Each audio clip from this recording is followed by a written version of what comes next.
Ya, Pak. Ya, Pak, muncul, Apa Pak. tulisannya? Printf ya. Print F, ya, Pak. Printf petik 2.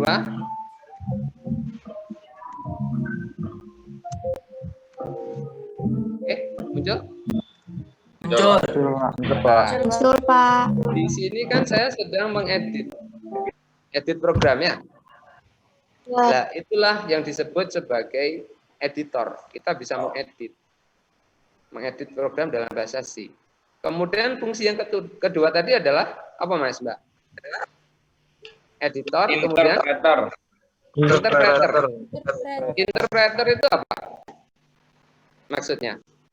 Masuk. Bahasa C punya kemampuan interpreter. Interpreter itu maksudnya apa? Kira-kira? Membaca kode yang telah ditulis. Membaca kode yang ditulis. Di sini saya menulis apa tadi? Printf. Printf. Printf. Ya, bahasa C itu bisa mengenali. Printf ini bukan suatu tulisan sembarangan. Ini adalah bagian dari suatu fungsi. Fungsi dalam bahasa C. Jadi dia bisa menginterpretasikan tulisan yang saya masukkan. Sehingga bisa dikenali sebagai suatu fungsi. Atau sintaks bahasanya. Oke, bisa dipahami? Bisa, Pak. Oke, fungsi berikutnya. Editor, compiler, kemudian interpreter, kemudian compiler ya. Compiler, maksudnya apa? Compiler ini adalah bahasa C bisa menjadikan tulisan yang saya masukkan tadi menjadi suatu perintah yang dikenali oleh komputer. Caranya gimana? Di sini, Anda lihat di sini. Muncul tulisan apa ini? Compile. Compile ya. Oke, Anda lihat. Ini saya compile. Berarti ketika saya compile, maka di sini akan menghasilkan suatu file. File keluaran namanya apa ini? Main. Main dalam bahasa Indonesia apa? Utama ya. Utama. Jadi menghasilkan suatu program atau suatu fungsi utama. Kita save. Oke. Nah, ini prosesnya di sini, Mas, Mbak. Hasilnya muncul. Bisa dilihat. Ya.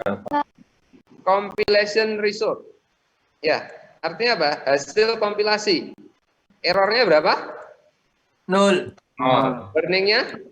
0. Output filenya? Ini. Percobaan 1.exe. Ini saya taruh di file di mana tadi saya nyimpen. Ya. Ini. Hasilnya ini. Sorry. Nanti di file, di folder tempat saya nyimpen nanti akan muncul. Namanya percobaan 1.exe. Artinya apa? Kalau kita sudah punya exe, berarti kita bisa menjalankannya di dalam komputer. Bisa dipahami? Bisa. Oke. Kemudian fungsi terakhir dari bahasa C, editor, interpreter, compiler, dan debug. Ya, debugging. Debugging itu artinya apa? Mengecek ya. Mengecek bila mana ada error. Error itu kan bug ya. Kalau ada bug berarti masih ada error. Contoh. Ini saya hilangkan, Mas, Mbak. Saya hilangkan koma yang paling belakang. Kelihatan, Mbak, Mas? Ya. Ini kan tadi ada titik koma ya, yang paling belakang. Saya hilangkan. Sekarang saya compile lagi. Anda lihat. Apakah ada error? Ini. Error. Oh iya, ada, Pak. Ya. Kalau yang pertama tadi no error ya, errornya kan 0 ya. Ya. Inilah fungsi dari debugging. Jadi bahasa C itu bisa melakukan fungsi pengecekan. Jadi kalau programnya error, maka nanti bahasa C akan memberitahukan kepada kita program Anda salah, error. Ya.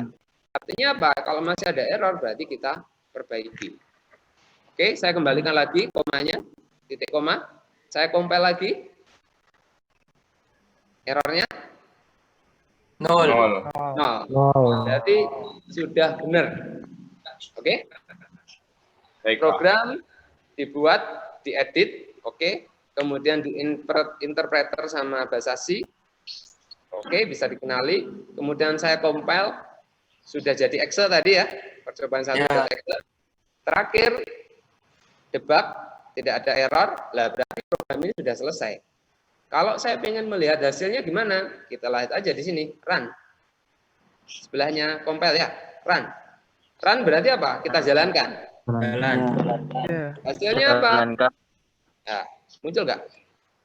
Mas? Belum, Pak. Belum, Pak. Lagi. Hasilnya adalah ini. Nah,